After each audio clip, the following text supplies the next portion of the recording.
Hello, you beautiful human being. Welcome back to my channel, or if you are new here, welcome. In today's video, I'm going to be talking about 10 things that I've experienced as a Canadian now living in Mexico, and these are not going to be things that you expected, okay? Short disclaimer, the things that I'm going to be talking about are specific to the Riviera Maya and not, the whole of Mexico in general, so just keep that in mind when watching this video. So of course, Canada is different to Mexico, and so I wanted to just highlight and talk about all of those differences now that I have been here for a long enough period of time. I created my channel to help foreigners, people from outside of Mexico, come and move here, experience the culture and this amazing country that is Mexico. And before we jump in, please do not forget to subscribe. Go hit that subscribe button because I release new videos every single Sunday like this one, as well as just videos vlogging my life here in Mexico and my life in general. So go subscribe. Let's jump in. One of the first differences that I noticed when I came here, go into the grocery store and the eggs and the milk are not in the fridge. So this was very interesting for me because in Canada, when I go to the grocery store, the milk, the eggs, always in the fridge or a cool place. You will never see them like out just like on shelves or anything like that. But here in Mexico, they are out in the open and it's perfectly fine. But I was also confused because like cheese and yogurt and sour cream, like other milk type products, they're in the fridge. So I'm like, how does that work? Like milk can be out of the fridge, but the things that you make from milk need to be in the fridge. I just found that to be, definitely different and interesting when I came here. Honestly, I don't know the exact reasoning or logic behind it. I think the type of milk that they use here allows it to be like shelf safe for a longer period of time. But still, once I buy them and bring them home, I always put them in my fridge. And then that's like the conundrum. Once you put them in the fridge, you cannot then take them out again out of the fridge because then they'll go bad. But if they've been out of their fridge for their entire process getting to you, then it's okay to still leave them out of the fridge. But yeah, once they go in the fridge, keep them in the fridge. The second difference that I noticed moving here was the dogs and cats all over the streets. So I am from the Toronto, Canada area. I'm not too sure if this is the same in all of Canada, but I'm pretty sure it is. But I never see stray dogs or cats roaming around the streets. But here in Mexico, it is very prevalent. Yeah, there's dogs and cats on the streets. There's not that culture of like when you see a stray dog, you need to call like animal control or the shelter, and then like somebody will come and get them and bring them to the shelter or kill them, euthanize them. Like that is not a thing here. In fact, a lot of businesses, they love to take care of the dogs and cats on the street. They'll have food bowls, water bowls outside for them. For whoever wants to come and eat food, they'll eat the food, drink the water. And it's a whole like community effort in taking care of the animals on the street. Some even become like an official business owner, like pets in a way, because once they find a place that gives out food on the regular, they just kind of stay and chill and hang around there, and the owners don't mind. So now they're just there. That's kind of like their second home. So I don't know, there's been mixed opinions about this because what's better? Is it better to call a shelter and then like potentially if nobody adopts them, they could be put down, or out on the streets where it might not be the safest? So I don't know. Leave your thoughts in the comments below about that one. And that's not specific to Mexico. There are so many like South American countries, Caribbean countries where like cats and dogs are just roaming the street freely, and it is what it is. The third interesting difference that I've experienced from Canada coming to Mexico is all of the bugs. Of course, there's bugs in Canada, but honey, Mexico is a jungle, okay? This part of Mexico in Riviera Maya, it's a jungle. Never in my life before have I seen a cockroach in person, a scorpion in person, and most recently, a tarantula in person. Growing up in Canada, we had like those little house spiders and whatever, like the little tiny light brown, you know, house spiders that will just come in and like they'll set up their webs and like catch the flies and whatever. Little itty bitty things. I used to be so scared of them, and then I came to Mexico and I just seen so many more creatures than I ever thought I would see in my real life. And so it was just something that I had to adapt to. I will never forget the day where I moved into my second place in Tulum. And keep in mind, when I came here, me and the friend at the time that I came with, we were on a second floor of like an apartment unit. And so we didn't experience like cockroaches or anything like that. Like the most we got was like ants, which was fine. Like those are, you know, pretty easy to deal with. But when I moved out of that place and moved into my second place in Tulum, and I turned on the shower for the first time and the water started going down the drain, up came about 4 or 5 cockroaches. One was crawling on my ankle. I have never screamed so much in my life. And at that time, I didn't know that this was normal. Like I didn't know that, you know, cockroaches and things could just come up in your shower drain, but they can. And oh, darn tootin' they have, and they still are. That's why a lot of the showers, if you don't buy one yourself, like if you're renting from a place, the owner of the property most likely already has like a little shower drain cover that you can put over the top so nothing comes up. And you regularly have to put like things down the shower drain to stop, you know, the bugs from coming up. I was not ready when that cockroach incident happened to me. I was so pissed at my landlord because again, I didn't know that this was like a normal thing. Like I was like, girl, like there are cockroaches coming out of this drain. Like what kind of place did I rent? Like what is this? And she was like, oh yeah, like just make sure to keep the lid on, get some like acid something, I forget the name of the product, and pour it down the drain and that's it. I'm like, no, like girl, you don't understand. I'm trying to leave this house. But this is a very normal experience to have here. So that was definitely an interesting adjustment with all of the bugs. And I definitely always have my spray on deck. This spray, and then there's a blue one, I forget the name of it, but these two are like the top brands that are sold out here. And do you see the scorpion at the front of the can? And then they have like all of the bugs that it kills here on the side. It kills cockroaches, ants, scorpions, spiders, ticks, and fleas. This as well, I spray around the doors as well, because if you don't have like a protective little flap and there's like a tiny gap underneath the door or at the side of the door, like bugs will come through that. They'll be like, oh, hi, seems cozy in here. Let me just come on through. So I spray around my door with this and that keeps the bugs out.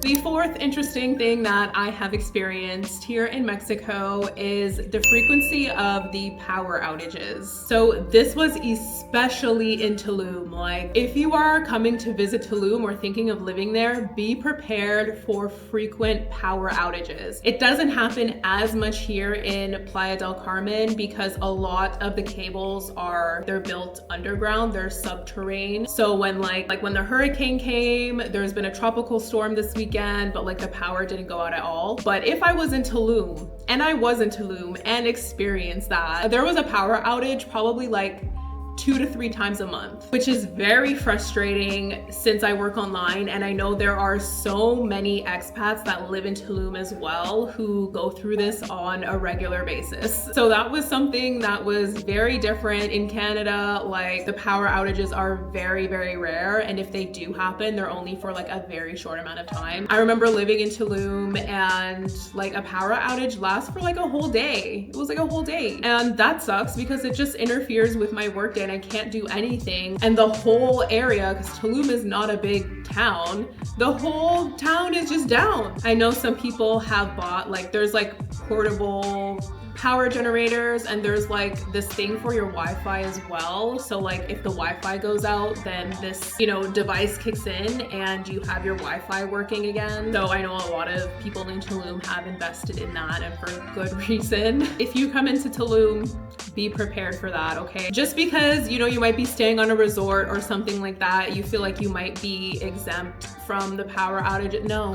No, it affects everybody. Yeah, some places might have generators, but it ain't gonna be 100% full capacity, okay? All right, number 5 is the sidewalks. Guys, if you have ever visited, I'm not too sure if this is all of Mexico or just the Riviera Maya, but these sidewalks are not meant for walking. Maybe you'll be able to go like a few meters on a good chunk of sidewalk, and then there'll be like a damaged sidewalk, there'll be a big pole in the middle of the sidewalk, there'll be a big tree in the middle of the sidewalk, just lots of things going on with the sidewalks. I do have video footage of it from one of my older vlogs. If I find it, I'll put it in here. But yeah, the sidewalks here are not meant for walking, which is so different than Canada, because the sidewalks in Canada are like extra wide. You can fit like 4 people side by side walking down the sidewalk at a time. But here you cannot. So most people just end up walking on the roads, and that is what it is. Number 6, which was interesting to me, was the gas stations in my area in Canada. I remember being younger and there would be like the attendants that would come and like pump your gas for you. After some years, they stopped doing that and they made you pump your own gas. But I remember when those attendants were still there in Canada and helping you pump your gas, if you pulled up and your gas tank was not on the side, you know, where they needed to pump, they would tell you to like go turn your car around and like do a whole 360 and then come in and then they can pump your gas. But here, no, they don't care. They don't care. If you pull up and your gas tank is on the other side, they will stretch the whole gas pump to the other side of your car and pump it for you. And that's still a thing here. The gas attendants at the gas stations, at every single one of them, doesn't matter what gas station you go to, there are always attendants at every single gas station that you go to, and they pump your gas for you. And if you're in a car, they will throw in a free windshield wash clean thing with that little squeegee thing. They will do that on your front window as well. Okay, no extra charge, which is lovely. Number 7 is holidays. There actually aren't a lot of holidays here compared to the US and Canada. In Canada, we have Christmas as days off, New Year's as days off, July 1st day off, or July 4th if you're in America. We have Labor Day weekend. We have May 2-4 weekend. There's a lot of holidays going on. There's Easter, there's like all of these holidays that happen in Canada and the US, but here there's not as many. Like the 3 big ones I would say are Christmas, Dia de los Muertos, and Independence Day. And depending on what industry you're in, you might not even get the days off, to be honest. But if you do work on a holiday here, you do get paid more for working on a holiday. So at least there's that. I mean, it's the same thing in Canada where we get paid time and a half. I think they actually get paid a bit more than time and a half here in Mexico if you work on a holiday. There is always somebody working every single day, and that's also the norm here. There is no 2 days off a week. Like, yeah, some jobs have that, but it's not legally required to give somebody 2 days off a week. The legal requirement right now is just 1 day off a week. There is like a bill or a law that's going through, you know, the government right now where they're trying to request for 2 days off for everybody in every single industry minimum. But that has yet to pass, so let's see what happens to that. But yeah, there's not many holidays here, and also, I mean, the holidays are just different. Dia de los Muertos is not something that we celebrate in Canada, in America, and any other part of the world. It is a very Mexican tradition where you celebrate the life of the ones that have passed away in your life. If you've seen the sugar skulls or done any sugar skull like makeup or anything like that, that's a Dia de los Muertos tradition. I love that holiday so much because it just makes so much more sense to me. Like a lot of the holidays that we celebrate in Canada, I feel like don't make sense to me at all why we celebrate. Like Thanksgiving, for example, why are we celebrating the genocide of a whole nation of people? I would much rather celebrate, you know, and have a day at a time for, you know, honoring and acknowledging the people that have passed in my life. It's just so much better. And the Christmas traditions are different as well. We have like our turkey and our stuffing and like all of that stuff. Here it's like tamales and like more so celebrated on Christmas Eve as well. Yeah, the holidays are definitely different around here. Number 8 of the differences that I've noticed while living here is kids being out super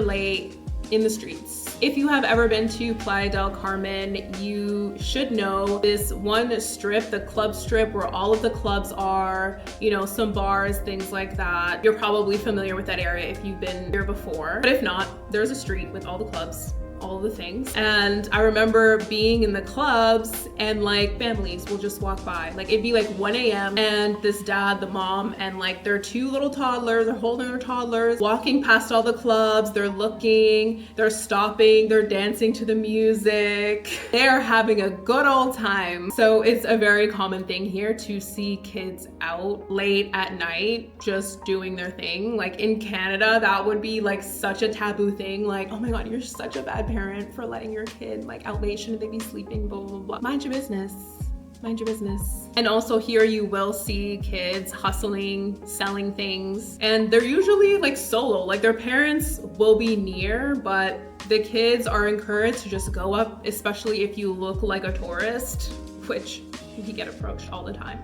If you look like a tourist and you're not from here, they will come up with their bracelets, with their necklaces, whatever they're selling, and like show it to you, talk to you, tell you the prices, like try to get you to buy their things. And honestly, that is my goal one day, to like be so rich that every kid that comes up to me, I'm just gonna be like, yeah, yep, here you go. Keep the change, let me get everything. These kids hustle and they work. It's not like in Canada where if you are under the age of 16, this is just child labor and like all of that stuff. It's not a thing. Okay, it's not a thing. If you have legs and you can walk and you can talk, your parents are gonna give you something and go and sell it. This is not every single family here, of course. There are families here though trying to survive, just like every other place in the world as well. And this is one way that they make money. And it's a great marketing strategy because kids are adorable. I mean, can't knock the hustle. How many fingers do I have? Number 9, even though there are a lot of places here where you can pay by card, cash is still very much king here in Mexico. It is always good if you are coming here to visit or to live to have some form of pesos on you. A lot of like the smaller shops, restaurants, and even majority of the taxis like only take cash. So definitely recommended to always have cash on you, especially pesos. USD is also accepted here, which again is different in Canada. Like in Canada, you can't go to, you know, the corner store and pull out your USD and be like, how much USD is this? No, in Canada, you always have to pay Canadian, except in Niagara Falls. That is the one exception because it's right on the border with America. So the places there accept American, but the rest of Canada, you cannot use US dollars. But here in Mexico, it is definitely accepted. So that's another little difference there. And also if you are getting cash here, try to get smaller bills. Like a lot of the ATMs, if you go to them, they will give you the 500 peso bill, but it is much better to have like the 200s, the 100s, the 50s, like those smaller bills. A lot of places might not have change for you if you pull out your 500 peso bill, especially if it's like a smaller like fruit stand on the side of the road, or even like some taxis, they're not gonna have change for you. And what do you do then? You're just sitting there with your big bills in your hand and you can't pay for the service that you just got. So if you are coming here, definitely make sure to have those smaller peso bills. And number 10, which is something that happened recently, there was an election that happened in the summer here in Mexico, and there is a female president, which is really cool. Canada has yet to have female prime minister, and so that was pretty cool to experience, like seeing the election of a female into the role of a president. Like super cool. But one rule that they have here is you cannot consume alcohol on election day. Like, the bars close down super early, like places where you can go to buy alcohol, you cannot go. Like, it's just not a thing on election days, which is definitely not the same. Like, in Canada, you can go buy alcohol whenever, wherever, except like on the big holidays, which is like pretty standard, I feel like, around the world. Like on the bigger holidays where everybody's off, I feel like it's standard to have like a lot of places shut down. But yeah, on election day here, it's just not a thing to consume alcohol. So there you go. Those are my 10 interesting different things that I have experienced as a Canadian who has been living in Mexico. I told you these things are not gonna be what you expected, and I hope they weren't. And I hope that you learned something about Mexico from this video. So again, if you haven't already, hit that subscribe button. Thank you so much for watching this video. Truly, it is so appreciated. I can't believe it's almost been 1 year since I started my YouTube journey, and it has been such an amazing journey so far, and I could not be here without you, specifically you watching my video here, and my subscribers. I love you all so much. So thank you, and I will see you next Sunday. Bye.